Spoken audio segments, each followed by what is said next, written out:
d'achèvement, le taux d'achèvement, c'est-à-dire le nombre d'enfants qui entrent à l'école et qui sortent à la fin du CM2 sans redoubler. Les taux d'accès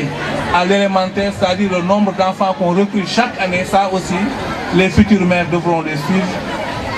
Les taux de transition vers l'enseignement moyen, les taux de redoublement, les taux d'abandon, mais sans oublier les niveaux de maîtrise en lecture et en mathématiques qui sont aujourd'hui des indicateurs internationalement reconnus par la communauté éducative. Et qu'ils réussissent leurs apprentissages, que ce soit les enfants issus des familles riches ou les enfants issus des familles défavorisées ou les enfants en situation de handicap, tous les enfants ont droit à l'accès et ont droit à des apprentissages de qualité. Ces objectifs constituent de grands défis. Il appartiendra aux futurs maires de mettre en œuvre tout. L'un des pays les plus riches du monde n'a pas réussi, avec les seuls moyens de l'État, à satisfaire les besoins de la gestion d'école. Vous savez que, monsieur le préfet, dans le paquet, les ressources du comité de gestion d'école,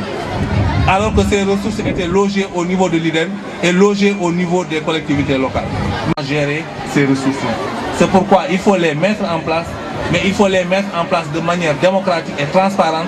pour que ces comités-là aient toute la crédibilité et toute la validité nécessaire pour représenter les communautés. Je parlais de l'effort de scolarisation et bien sûr les ménages aussi, il faut les introductions si brillantes en rappelant aux futurs maires que dans le cadre de l'acte 3 de la décentralisation,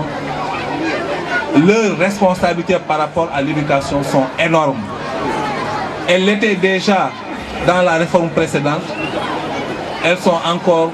plus fortes et plus marquées dans la réforme à venir. Il faut que les futurs maires, les futurs élus se préparent à exercer ces responsabilités en s'appuyant sur les services techniques que dans le cadre de la déconcentration, l'État sénégalais a mis à leur disposition. Voilà donc, monsieur le préfet, pour une première participation, ce que je voudrais dire par rapport au thème, en remerciant encore les écoles de la commune rurale de Ndiébène Gandiol pour la belle mobilisation qu'on a vue aujourd'hui.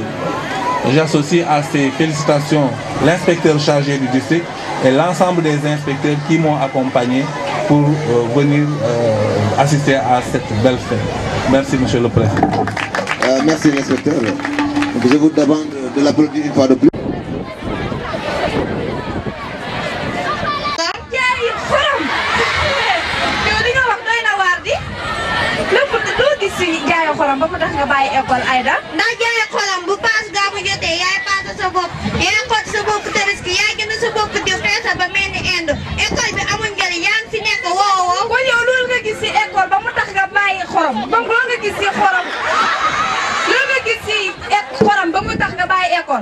yow Aïda li nga yow Aïda amoo valeur de yow Aïda école bi Aïda boo si nekkee yow lan la yow loo gis si xorom ba mu tax nga jaay xorom yanu xorom say loxo wow koŋ xoosu ba bëgg a dee moo la gënal jaay xorom yow Aïda yow Aïda xoolal jigéen ñi léegi xoolal suñu premier ministre Aïda jaay dama tàmm nag du ñu wax ne jàngum jigéen amul solo jàngum jigéen rek moo am solo xool suñu exemple xoolal école yi boo demee ci école yi jigéen ñaa fa ëpp góor ñi maa doon yow nag nga xool ci man jàng école ndax école lu am njëriñ yow sax koo gis ba mu tax nga bàyyi dem jaay xorom. xanaa gisoo Aïssa Ndiaye ak Amina Fall ñoo ngi nii bàyyi école di jaay xorom. ah si ñooñu nga xool yow boo xoolee si Amina Fall man ma xool si Amina Fall keneen xool si Amina Fall est-ce que école bi dina desati jigéen école bi dootul desati benn jigéen Aïda boo xooloon comme man nag di nga jàng école lenn daa lay xamal rëcc na dina fekk jëf fees. Un jour viendra di ngeen xujja waxoon na ma ka. waaw ba fan yi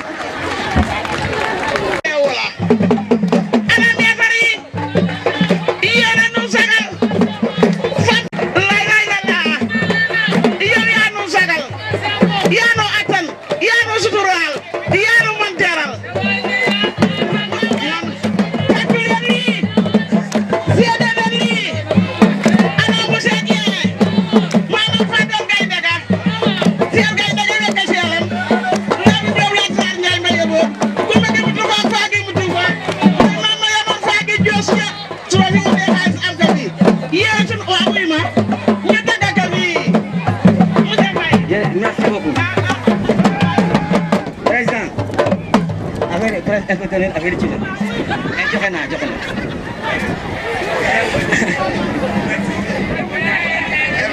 waaw aussi daal di sant yàlla julli ci bi ñoo ngi gërëm ñëpp man je pense que li may wax du bare damay gërëm le sous-préfet de Raw monsieur Ndaw ndax def naa dans l'histoire des préfets dans la président de la communauté rurale le premier magistrat de la commune de la communauté de Ndiébène Gandiol Papa Cheikh Diam ci présence am ndax fête bi bu neexee jàpp na ci tey bañ ko woowee am na lu bari loo xam ne jox nañu ko tey donc noonu lay gërëm président di la ñaanal yàlla di gërëm le parrain de la manifestation moom Lamine Diop dinaa ci taxaw tuuti nag parce que c'est très important sous-préfet ma bëgg ngi déglu bu baax parce que le parrain dama ubbi benn parenthèse rek pour leeral c'est important man ak moom on était ensemble on travaille dans le cadre de la coalition à un moment donné ma dem ci beneen camp boobu waxoon naa ko nag yow laay parrain mais bi ma ñëwaatee ni ko ah parrain bi noo ci xam dafa ni ma danaa ko maintenir loolu nit ko am grandeur d'esprit bu baax mooy def loolu bu noonu ne ma ah comme léegi ni ma ko fee du ma ko def mais dafa ne danaa nangu parrain bi ci lépp lu muy indi fii yëpp moo ko def ñoo ngi lay gërëm di la féliciter ak sa délégation mu ñoom Assane Ndiaye Dieye ñoom Assane Dieye ñoom Assane Diagne ñu féliciter di gërëm l'inspecteur départemental Samba Labé Diop donc inspecteur moom du may sant di la gërëm ak inspecteur yi nga àndal yëpp ñoom inspecteur du district Cheikh Gaye ak ñi nga àndal ñoo ngi lay féliciter di la ñaanal yàlla di gërëm sama équipe pédagogique bi ñoo ngi nii jàppale ñu ma ci liggéey bi vraiment ma def ma ci dara lépp ñoom la maa ngi leen di ñaanal yàlla ngeen dimbali ba ngeen am lu gën a rawe lii ba ngeen nekk ay directrice wala ay inspectrice maa ngi gërëm également le coordinateur de l'espace Saliou Sarr depuis 7 heures la fi ñëw ànd ak ñoom Moussa Lo ak ñoom Ablaye Diop ñu wàcc fi tamit ñaan fi jàmm donc yal na yàlla ñaan fi ñaan yal na yàlla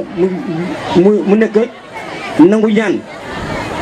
di gërëm également Pape Dieng jàpp na ci bu baax a baax mu jëkkëru madame Dieng ak ñoom madame Camara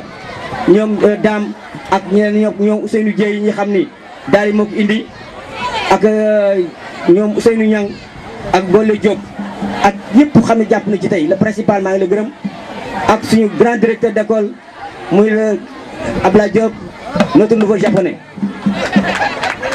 di gërëm également le président du CGE buñ depuis suba ba léegi mi ngi ci di jàpp lu ñu liggéey bi ñoo ngi lay jàpp parce que école bi def naa mook le président mais wax ki mi ngi wax léegi inspecteur boo ñëwee école bi fii fu lay nekk ñëpp xam nañ ko donc ñoo ngi lay jàpp di la gërëm di la ñaanal ñëpp di gërëm ñëpp ku ci jàpp parents d'élèves yi enseignants yi collègues yi ñi nga xam ne depuis ce matin ñoo ngi fi parce que bu doon ñëm rek du dana jafe mais ñëpp jàpp maa ngi leen di gërëm di leen sant di leen ñaanal di ñoom Adama Seck ñoom monsieur Fall ñoo xam ne ñëpp ak ñoom madame ak ñëpp ñoo leen nuyu madame multiplier parole bi mais daal je suis très content inspecteur maa ngi lay gërëm vraiment di la ñaan di gërëm sama conseil yi xam suñu conseil yi fi nekk ñëpp di leen ñaanal yàlla jàppale école ñëpp la lii wane nekk ni amul petit parce que dama kontaan le fait que ma am sur la table le président de la communauté rurale de Ndiébène Gandiol ak l'inspecteur le sous-préfet ñoom Gougnal ñoom Dame loolu dama ci kontaan ak ñoom Tidiane yoo xam ni ceekul bokk dama kontaan donc loolu mooy wane ni yi fi yëpp ñun ñëpp ñoo bokk ndey ñoo bokk bàyyi rafet ko lu rafet moo gën lii dégg da rafet lépp rek maa ngi ñaan yàlla continuer jàmm yàlla continuer jàmm préfet maa ngi lay sant di la gërëm vraiment je suis très content yàlla jàppale ñu si Diop allahumma salli ala sayyidina Muhammad jërëjëf monsieur le directeur